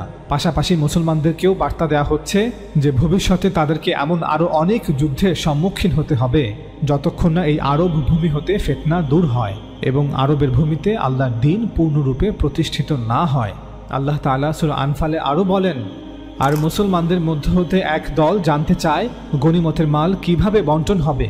জেনে রাখো, যুদ্ধে যা তোমরা গনিমত হিসেবে লাভ করেছ তার 1/5 আল্লাহর, তার রাসূলের স্বজনদের, ইয়াতিমদের, মিসকিনদের এবং মুসাফিরদের জন্য, আর বাকি সব তোমাদের যারা এই যুদ্ধে অংশগ্রহণ করেছ। এটি আল্লাহর নির্দেশ, বিন্দুমাত্র দ্বিধা ছাড়াই এই নির্দেশের অনুসরণ করো। যদি তোমরা ঈমান রাখো আল্লাহতে এবং তার উপর যা চূড়ান্ত ফায়সালার দিন অর্থাৎ বদরের যুদ্ধের দিন আমি আমার বান্দার প্রতি নাজিল করেছিলাম ফেরেশতাদের এক বিশাল বাহিনী, যেদিন দুদল পরস্পরের সম্মুখীন হয়েছিল। আর জেনে রাখো, আল্লাহ সব কিছুর উপর ক্ষমতাবান। সূরা আনফালে 67 নং আয়াত নাজিল হওয়ার পূর্বে 41 নং আয়াতেই বদরের যুদ্ধ হতে লব্ধ সকল গনিমতের মাল কিভাবে বন্টন করতে হবে তা পরিষ্কারভাবে আল্লাহ তাআলা বর্ণনা করেছেন। তাই যারা বলছেন যে বন্দীদের মুক্তিপণ নিয়ে মুক্তি দিয়ে দেওয়ার জন্য আল্লাহ তাআলা নবী সাল্লাল্লাহু আলাইহি ওয়াসাল্লাম এবং মুসলমানদের তিরস্কার করেছেন, এমন দাবির কোনো ভিত্তি নেই।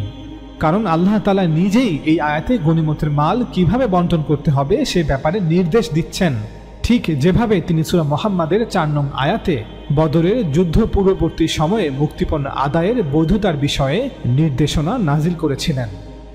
মনে রাখবেন, ফিদিয়া বা মুক্তিপণ হিসেবে আদায় করা সকল অর্থ বা সকল সম্পদই গনিমতের মাল হিসেবে গণ্য হবে, যা সূরা আনফালের 41 নং আয়াতে আলোচনা করা হয়েছে।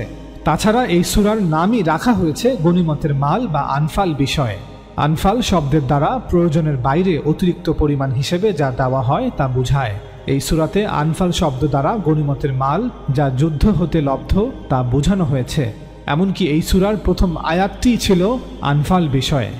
আল্লাহ তাআলা বলেন, হে নাবী, লোকেরা অর্থাৎ মুসলমানদের মধ্যে এক দল তোমাকে যুদ্ধলব্ধ সম্পদ সম্পর্কে জিজ্ঞেস করছে। তুমি বলো, সম্পূর্ণ যুদ্ধলব্ধ সম্পদ আল্লাহ ও তার রাসূলের জন্য। অতএব তোমরা এ ব্যাপারে আল্লাহকে ভয় করো এবং তোমাদের নিজেদের পারস্পরিক সম্পর্ক সঠিক রূপে গড়ে নাও। আর তোমাদের দাবি অনুযায়ী যদি তোমরা মুমিন হয়ে থাকো তাহলে আল্লাহ এবং তার রাসূলের আনুগত্য করো। জাহিলিয়াতের যুগে আরবের প্রথা ছিল যে যুদ্ধ হতে লব্ধ করা মাল সেই ব্যক্তিরই হবে যে তার নিজের অধিকারে নিয়েছে। আল্লাহ তাআলা বলেন, গনিমতের মালের উপর কারো কোনো অধিকার নেই।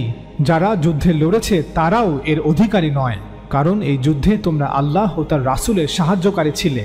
তোমাদের অবস্থা ঠিক সেই ফেরেশতাদের মতো যাদেরকে আল্লাহ তাআলা প্রেরণ করেন যখন তিনি কোনো জাতির উপর শাস্তির ফয়সালা করেন। আল্লাহ তোমাদের মাধ্যমেও তার ফয়সালাকে বাস্তবায়ন করেছেন, তোমাদের মাধ্যমে তাদেরকে শাস্তি দিয়েছেন। তাই যুদ্ধের গনিমতের মাল সম্পর্কে চিন্তা করা তোমাদের উচিত নয়। যদিও যুদ্ধের গনিমতের মাল প্রকৃতপক্ষে আল্লাহ এবং তার রাসূলের, তবে 5 ভাগের 4 ভাগ যারা যুদ্ধে অংশ নিয়েছে তাদের মধ্যে বন্টন করে দেওয়ার বিধান দেওয়া হলো। সূরা আনফালকে যারা তাদাব্বুরের সাথে মুতাআলা করেছে তারা ঠিকই লক্ষ্য করেছে যে এই সূরার 67 নং আয়াত তো বটেই, প্রথম আয়াতটিও বদরের যুদ্ধ পরবর্তী সময়ে মদিনাতে নাজিল হয়েছে। তারপর ধারাবাহিকভাবে আয়াতগুলো এক এক করে নাজিল হতে থাকে। আল্লাহ তাআলা সূরা আনফালে আরও বলেন, আর স্মরণ করো যখন তোমরা পরস্পরের সম্মুখীন হয়েছিলে, তখন তিনি তাদেরকে অর্থাৎ কুরাইশ বাহিনীকে তোমাদের দৃষ্টিতে স্বল্প সংখ্যক দেখিয়েছিলেন এবং তোমাদেরকে তাদের দৃষ্টিতে স্বল্প সংখ্যক দেখিয়েছিলেন, যদিও তোমাদের সাথেই ছিল ফেরেশতাদের এক বিশাল বাহিনী। আল্লাহ একে অপরকে স্বল্প সংখ্যক দেখিয়েছেন যাতে উভয় দলই ভীত হয়ে যুদ্ধ হতে বিমুখ না হয় এবং এইভাবে যাতে আল্লাহ সম্পূর্ণ করেন এমন কাজ যা ঘটারই ছিল। আর জেনে রাখো, আল্লাহর দিকেই সব বিষয় প্রত্যাবর্তন করা হয়। আর স্মরণ করো যখন শয়তান কুরাইশদের জন্য তাদের কার্যাবলীকে শোভনীয় করেছিল এবং বলেছিল, সংখ্যালঘু মুসলিমরা তো বটেই, আজ এই আরবে মানুষের মধ্যে কেউই তোমাদের উপর বিজয় অর্জনকারী নেই, আর নিশ্চয়ই আমি তোমাদের পাশে অবস্থানকারী। অতঃপর দুদল যখন পরস্পর দৃশ্যমান হলো তখন সে পিছনে সরে পড়ল এবং বলল, নিশ্চয়ই আমি তোমাদের থেকে সম্পর্ক মুক্ত। নিশ্চয়ই আমি এমন কিছু দেখেছি যা তোমরা দেখতে পাও না, অর্থাৎ ফেরেশতাদের এক বিশাল বাহিনী। নিশ্চয়ই আমি আল্লাহকে ভয় করি আর আল্লাহ শাস্তি দানে কঠোর। এই আয়াতগুলো থেকে এটা স্পষ্ট যে আল্লাহ তাআলা যা চাচ্ছিলেন অর্থাৎ যা ঘটাতে চেয়েছেন তাই ঘটিয়েছেন এবং কুরাইশের কাফিরদেরকে কঠোর শাস্তি দিয়েছেন। সুতরাং কেউ যদি দাবি করে যে সাহাবারা কুরাইশদের সম্পূর্ণরূপে পর্যুদস্ত করেনি, তাদের নির্মূল করেনি, শত্রুদের শক্তি ভালোভাবে চূর্ণ করে দিতে পারেনি, মুসলিমরা কঠোর হতে ভুলে গিয়েছে এবং অবাধ্য কাফিরদের উপযুক্ত সাজা দিতে পারেনি, তাদের পুরো মাত্রায় পরাভূত করেনি এবং জমিনে কুরাইশদের রক্ত যথেষ্ট প্রবাহিত করেনি, এই সকল দাবি সম্পূর্ণ মিথ্যা। আল্লাহ তাআলা সূরা আনফালে আরও বলেন, আর তুমি যদি দেখতে পেতে যখন ফেরেশতাগণ যারা কুফরি করেছে তাদের প্রাণ হরণ করেছিল, তাদের মুখমণ্ডলে ও পিঠে আঘাত করেছিল আর বলেছিল, তোমরা দহন যন্ত্রণা ভোগ করো।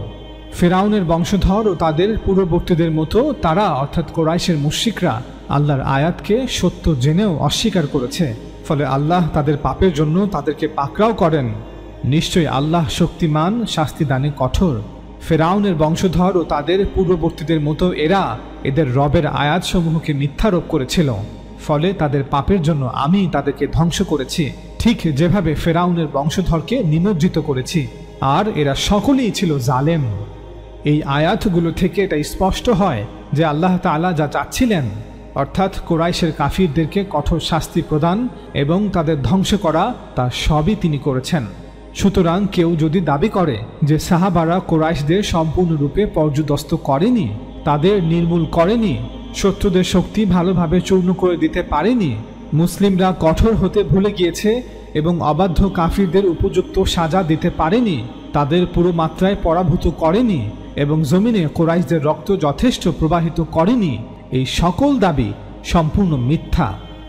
আল্লাহ তাআলা সূরা আনফালে আরও বলেন, আর যুদ্ধ শেষে এখন তোমরা কুরাইশের মুশরিকদের মোকাবিলার জন্য যথাসাধ্য প্রস্তুত রাখো শক্তি ও অশ্ববাহিনী, তা দিয়ে তোমরা ভীত সন্ত্রস্ত করবে আল্লাহর শত্রুকে, তোমাদের শত্রুকে, এবং এরা ছাড়া অন্যদেরকে যাদেরকে তোমরা জানো না, কিন্তু আল্লাহ তাদেরকে জানেন। আল্লাহর পথে তোমরা যা কিছু ব্যয় করবে তার পূর্ণ প্রতিদান তোমাদেরকে দেয়া হবে এবং তোমাদের প্রতি জুলুম করা হবে না। আর এই পরাজয়ের পর তারা যদি তোমাদের সাথে সন্ধির দিকে ঝুঁকে পড়ে, তবে তুমিও সন্ধির দিকে ঝুঁকবে এবং আল্লাহর উপর নির্ভর করো, নিশ্চয়ই তিনি সর্বশ্রোতা সর্বজ্ঞ। আর যদি তারা তোমাকে ধোঁকা দিতে চায়, তাহলে তোমার জন্য আল্লাহই যথেষ্ট। তিনিই তোমাকে শক্তিশালী করেছেন তার সাহায্য ও মুমিনদের দ্বারা, আর তিনি মুমিনদের অন্তরসমূহে প্রীতি স্থাপন করেছেন। যদি তুমি জমিনে যা আছে তার সব কিছু ব্যয় করতে, তবুও তাদের অন্তরসমূহে প্রীতি স্থাপন করতে পারতে না, কিন্তু আল্লাহ তাদের মধ্যে প্রীতি স্থাপন করেছেন। নিশ্চয়ই তিনি পরাক্রমশালী প্রজ্ঞাময়। হে নবী, তোমার জন্য এবং তোমার অনুসারীদের জন্য আল্লাহই যথেষ্ট। হে নবী, মুমিনদেরকে জিহাদের জন্য উদ্বুদ্ধ করো।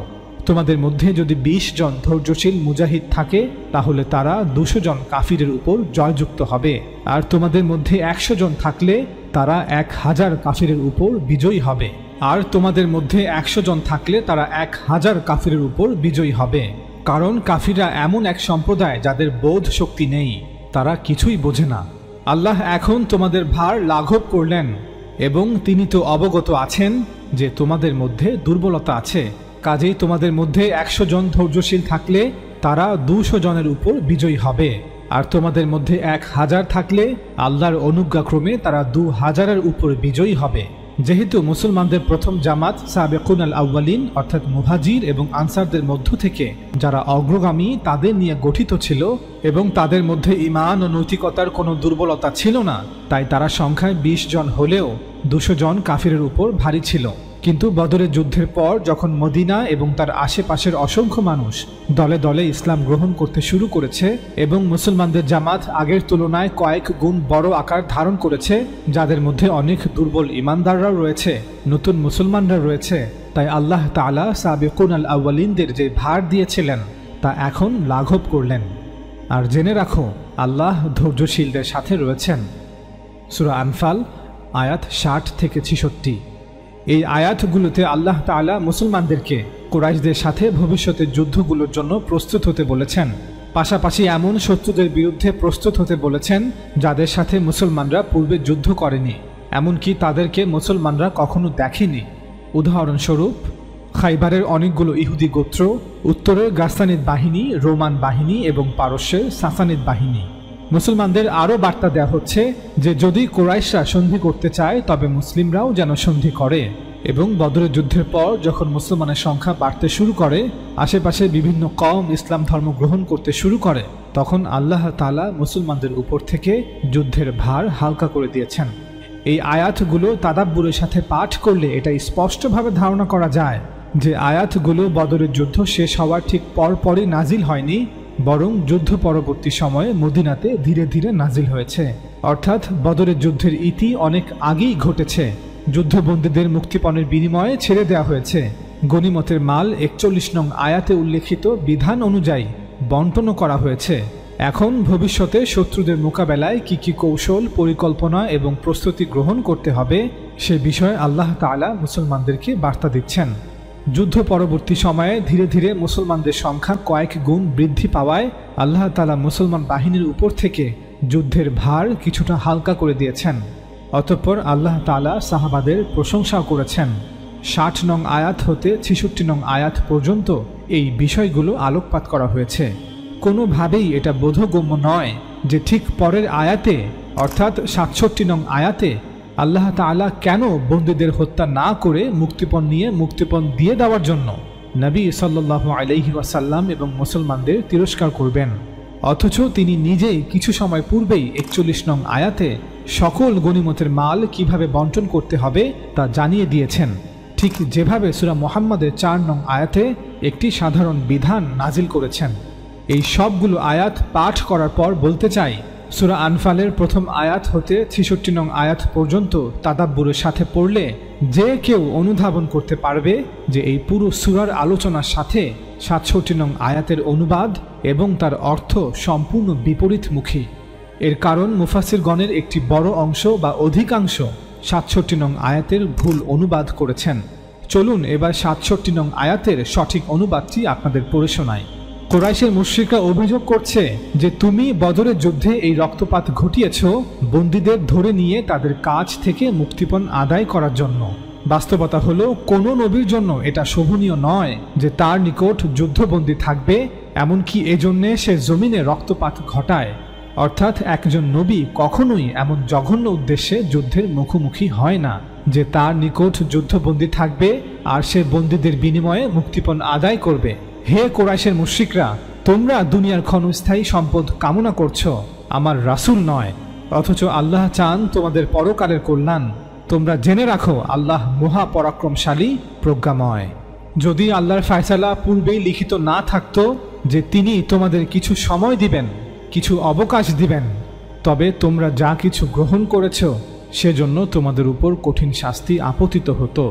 অর্থাৎ রাসূল সাল্লাল্লাহু আলাইহি ওয়াসাল্লামকে অস্বীকার করে তাকে শহর থেকে বিতাড়িত করে এমনকি তাকে ও তার অনুসারীদের হত্যার উদ্দেশ্যে মদিনা আক্রমণের যে পরিকল্পনা তারা করেছিল, যদি আল্লাহ তাআলার সুন্নাহ এটা না হতো যে তিনি রাসূলের কওমকে একটি নির্দিষ্ট পরিমাণ সময় অবকাশ দিয়ে থাকেন, তবে এটি সম্পূর্ণরূপে ন্যায়সঙ্গত ছিল যে আল্লাহ তাআলা তাদের পুরো বাহিনীকে বদরের দিন ধ্বংস করে দিতেন, এমনকি পৃথিবীর বুক থেকে কুরাইশ এবং তাদের শহরকে সম্পূর্ণরূপে নিশ্চিহ্ন করে দিতেন। তাই তাদের উচিত আল্লাহ তাআলার প্রতি কৃতজ্ঞতা প্রকাশ করা যে তাদের লোকেদের বদরে বন্দী করা হলেও মুক্তিপণের বিনিময়ে মুক্তি দেওয়া হয়েছে এবং জাতি হিসেবে কুরাইশকে কিছু সময় অবকাশ দেয়া হয়েছে যাতে তারা সত্যকে গ্রহণ করে নেয়। সুতরাং হে ঈমানদাররা, তোমরা কুরাইশের মুশরিকদের আপত্তির প্রতি কর্ণপাত করো না। তোমরা মুক্তিপণ হিসেবে যে গনিমত লাভ করেছ তা বৈধ ও উত্তম বলে ভোগ করো। জেনে রাখো নিশ্চয়ই আল্লাহ ক্ষমাশীল, পরম দয়ালু। সূরা আনফাল আয়াত 67 থেকে 69। এটাই হলো এই আয়াতের সঠিক অনুবাদ। 67 নং আয়াত শুরু হয়েছে মা কানা শব্দ দিয়ে। বাক্য শুরু করার এই ধরনটি দোষারোপ করার ক্ষেত্রে অথবা দোষ দূর করা উভয় ক্ষেত্রেই গ্রহণ করা হয়। এই আয়াতে দোষ দূর করার অর্থে ব্যবহৃত হয়েছে। উদাহরণ হিসেবে আমরা কোরআন থেকে আরেকটি আয়াত আপনাদের সামনে উপস্থাপন করছি। কোনো নবীর জন্য এটা শোভনীয় নয় যে সে কোনো বিষয় গোপন করবে, এবং কেউ কিছু গোপন করলে যা সে গোপন করবে কিয়ামতের দিন সে তা সাথে নিয়ে আসবে।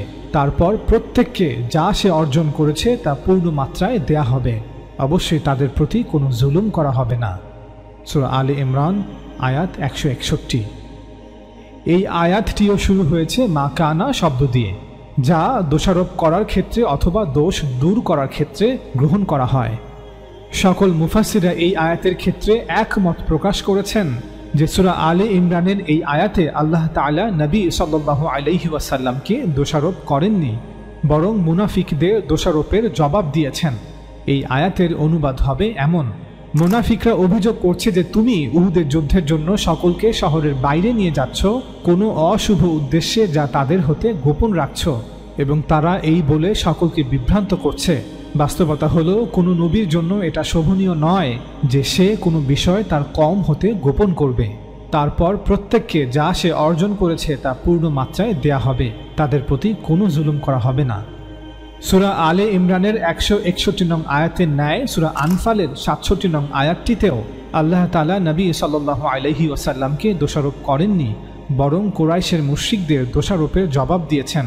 কুরাইশরা মদিনা আক্রমণ করার জন্য রওনা হয়েছিল এই অজুহাতে যে মুসলমানরা তাদের বাণিজ্য কাফেলা লুট করতে চায়, যখন তারা বদরের যুদ্ধে হেরে যায় তখন তারা প্রচার চালায় যে তাদের ভয় সত্য ছিল। যখন এই মুসলমানরা কাফেলা লুট করতে সক্ষম হয়নি তখন তারা যুদ্ধের বন্দীদের বন্দী করে তাদের কাছে মুক্তিপণ দাবি করে। আল্লাহ তাআলা এই অভিযোগের অপপ্রচারের জবাব দিয়েছেন যে নবীরা কখনো এই ধরনের কাজ করেন না। আল্লাহর নবীরা অবশ্যই বন্দীদের বন্দী করতে এবং তাদের কাছ থেকে অর্থ আদায়ের জন্য যুদ্ধ করেন না। তারা অপরাধীদের শাস্তি দেওয়ার উদ্দেশ্যে, জুলুমকে খতম করার উদ্দেশ্যে, আল্লাহর দ্বীনকে প্রতিষ্ঠিত করার উদ্দেশ্যে আল্লাহর আদেশ পালনের যুদ্ধ করেন। যখন আল্লাহর কোনো রাসূল যুদ্ধ করতে বাধ্য হন তখন তিনি রক্তপাতও ঘটান, অপরাধীদের বন্দীও করেন এবং গনিমতের মালও হাসিল করেন, যাতে এইভাবে খোদা বিরোধীদের এই দুনিয়াতেই দৃষ্টান্তমূলক শাস্তি দেয়া যায়। সুতরাং যুদ্ধে যে রক্তপাত ঘটেছে তা আল্লাহর বিরুদ্ধে যারা বিদ্রোহ করেছে তাদের শায়েস্তা করার জন্য ঘটেছে, গনিমতের মাল হাসিল করার জন্য নয়। এবং এই যুদ্ধ অব্যাহত থাকবে যতক্ষণ না দোষীদের নির্মূল করা হয় এবং আরবে একমাত্র আল্লাহর দ্বীন প্রতিষ্ঠিত হয়। ৬৭ নং আয়াতে ব্যবহৃত হাত্তা শব্দটির অর্থ অধিকাংশ মুফাসসিররা যতক্ষণ অর্থে নিয়েছেন, তবে এই আয়াতে হাত্তা শব্দটি এমন কি অর্থে হবে। উদাহরণ হিসেবে আমরা কোরআন থেকে আরেকটি আয়াত আপনাদের সামনে উপস্থাপন করছি। তোমরা কি মনে করেছো যে তোমরা জান্নাতে প্রবেশ করবে অথচ এখনো তোমাদের কাছে তোমাদের পূর্ববর্তীদের মতো অবস্থা আসেনি? তাদেরকে অর্থ সংকট ও দুঃখ ক্লেশ স্পর্শ করেছিল এবং তারা ভীত কম্পিত হয়েছিল। এমনকি রাসূল ও তার সঙ্গী সাথী ঈমানদারগণ বলে উঠেছিল, আল্লাহর সাহায্য কখন আসবে? জেনে রাখো, নিশ্চয়ই আল্লাহর সাহায্য অতি নিকটে। সূরা বাকারা আয়াত ২১৪। এই দীর্ঘ আলোচনা হতে আমরা প্রমাণ করার চেষ্টা করলাম যে রাসূল সাল্লাল্লাহু আলাইহি ওয়াসাল্লাম এবং সাহাবাদের সময় যুদ্ধবন্দীরা শুধুই যুদ্ধবন্দী ছিল, তাদের দাস বানানো হয়নি। আর যখন এই যুদ্ধবন্দীদের বন্দী করা হতো তখন কেবল দুটি অবস্থা ছিল। সাহাবারা তাদের নিজ নিজ যুদ্ধবন্দীদের মুক্ত করতে চাইলে এমনিতেই মুক্ত করে দিত, অন্যথায় ফিদিয়া বা মুক্তিপণের বিনিময়ে মুক্ত করে দেয়া হতো। আমরা এটাও প্রমাণ করার চেষ্টা করলাম যে আল্লাহ তাআলা সূরা মুহাম্মাদে নাজিলকৃত এই বিধানের মাধ্যমে নতুন করে দাস বানানোর রাস্তা চিরতরে বন্ধ করে দিয়েছিলেন।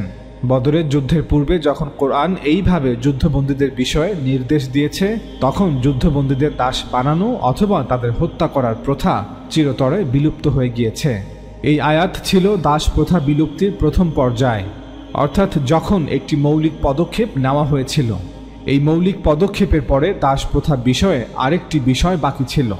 আল্লাহ তাআলা নতুন করে দাস বানানোর দরজা বন্ধ করে দিয়েছেন, ফলে ভবিষ্যতে আর কাউকে দাস করা সম্ভব হবে না। তবে বিদ্যমান দাস দাসীদের নিয়ে কি করা হবে? কারণ বিদ্যমান কৃতদাসরা সমাজে অনেক পিছিয়ে ছিল। আরব সমাজে তাদের মর্যাদা ছিল শূন্যের কোঠায়। সমাজে পিছিয়ে পড়া মানুষদের মর্যাদা পুনঃপ্রতিষ্ঠিত করা, স্বাধীন মানুষদের সমমর্যাদায় তাদেরকে নিয়ে আসা, এটা এক দিনে বা একটি মাত্র আদেশে সম্ভব হয় না। তাই আল্লাহ তাআলা বেশ কিছু দীর্ঘমেয়াদী ব্যবস্থা গ্রহণ করেছিলেন যার মাধ্যমে বিদ্যমান দাস দাসীদের মর্যাদা সমাজে বৃদ্ধি করা যায়। এর মধ্যে একটি ছিল মুকাতাবাত। আল্লাহ তাআলা বলেন, তোমাদের মালিকানাধীন দাস দাসীদের মধ্যে যারা মুক্তির জন্য লিখিত চুক্তি করতে চায় তাদের সাথে তোমরা লিখিত চুক্তি করো, যদি তোমরা তাদের মধ্যে কল্যাণ আছে বলে জানতে পারো, এবং আল্লাহর সম্পদ হতে তাদেরকে দাও যা তিনি তোমাদের দিয়েছেন। সূরা নূর আয়াত ৩৩। অর্থাৎ যদি কোনো দাস বা দাসী তার মালিকের সাথে চুক্তি করে যে সে একটি নির্দিষ্ট সময়ের মধ্যে একটি নির্দিষ্ট পরিমাণ অর্থ তার মালিককে প্রদান করবে, অথবা সে তার মালিকের জন্য একটি নির্দিষ্ট পরিষেবা সম্পাদন করবে, অতঃপর যদি সে দাস বা দাসী এই দুটির মধ্যে যে কোনো একটি সফলভাবে পূরণ করতে পারে তবে তার মালিক তাকে মুক্ত করতে বাধ্য থাকবে। উপরোক্ত আয়াতে আল্লাহ তাআলা স্বাধীন মুসলমানদেরকেও নির্দেশ দিয়েছেন যে যদি কোনো দাস বা দাসী নিজের মুক্তির জন্য তার মালিকের সাথে চুক্তি করতে চায় এবং সে আর্থিকভাবে এর সামর্থ্য রাখে তবে তার মালিক সেই দাস বা দাসীর সাথে চুক্তিতে চুক্তিবদ্ধ হতে বাধ্য থাকবে। এই আয়াতে আরও বলা হয়েছে যে একটি মুসলিম সরকারের উচিত হবে আল্লাহর সম্পদ হতে অর্থাৎ বাইতুল মাল বা সরকারি কোষাগার হতে তাদের মুক্তির জন্য অর্থ ব্যয় করা। সুতরাং সাধারণ মুসলমান এবং মুসলমান সরকারের এটা দায়িত্ব যে এই দাস দাসীদের মুক্তির জন্য তাদেরকে আর্থিকভাবে সাহায্য করা। এই আয়াত থেকে এটাও পরিষ্কার যে এখন থেকে দাস দাসীরাই তাদের সিদ্ধান্তের মালিক। তারা যখনই যৌক্তিক কারণে মুক্তির জন্য চুক্তি করতে চাইবে, তাদের মালিক তখনই সেই চুক্তিতে চুক্তিবদ্ধ হতে বাধ্য থাকবে। সূরা মুহাম্মাদের 4 নং আয়াত এবং সূরা নূরের 33 নং আয়াতে বর্ণিত এই দুটি নির্দেশনার মাধ্যমে আল্লাহ তাআলা দাস প্রথার ইতি ঘটিয়েছিলেন। আমরা ভিডিওর শুরুতে বলেছিলাম যে দাস প্রথা সংক্রান্ত সর্বশেষ দুটি নির্দেশনা আমরা সর্বপ্রথমে আলোচনা করব। এগুলো ছিল দাস প্রথা সংক্রান্ত সর্বশেষ দুটি নির্দেশনা, যা সর্বপ্রথমে আলোচনা করা হলো। এখন আমরা বাকি নির্দেশনাগুলো এক এক করে আলোচনা করব।